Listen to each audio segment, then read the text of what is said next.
আসসালামু আলাইকুম। আশা করি সকলেই ভালো আছেন। আজকের এই ভিডিওটি বেগুন গাছের আগা কেন কুঁকড়িয়ে যায়, কী সমস্যা এবং এর কী সমাধান সেই সম্পর্কে। বেগুন গাছের যখন আগা এরকম কুঁকড়িয়ে যাবে তখন বুঝবেন আপনার গাছে কালো যে পিঁপড়াটি আছে এই পিঁপড়াটি লেগেছে, অথবা এটি যদি না থাকে তখন দেখবেন যে আপনার গাছে মাকড় লেগেছে, মাকড়, এবং এর সঙ্গে থাকে সাদামাছি।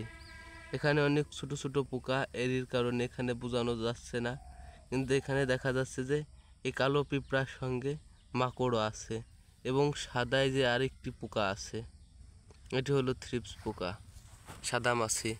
এই কয়েকটি পোকার জন্য আপনি এখানে কি কি ওষুধ ব্যবহার করবেন।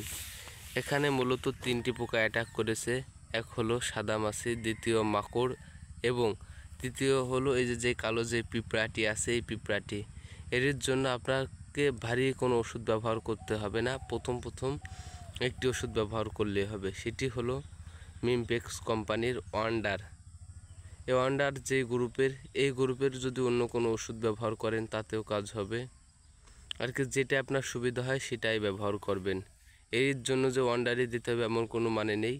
আপনি চাইলে অন্য ওষুধ ব্যবহার করতে পারেন, তবে এই গ্রুপটি মিলিয়ে ব্যবহার করবেন, তাহলে আপনার কাজ হবে। এবং এর সঙ্গে আপনি ব্যবহার করবেন ভাটিম্যাক,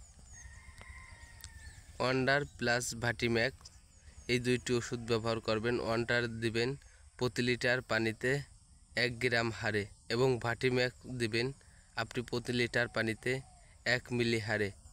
এবং এর সঙ্গে আপনি আরেকটি ওষুধ দিবেন, সেটি হলো ছত্রাকনাশক।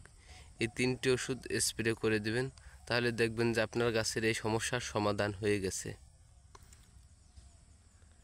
যারা যারা চ্যানেলটি সাবস্ক্রাইব করে রেখেছেন তাদেরকে অসংখ্য ধন্যবাদ। আর যারা করেননি তারা চ্যানেলটি সাবস্ক্রাইব করে রাখবেন। আর যদি ভিডিওটি ভালো লেগে থাকে তাহলে একটি লাইক দিয়ে দেবেন। ধন্যবাদ।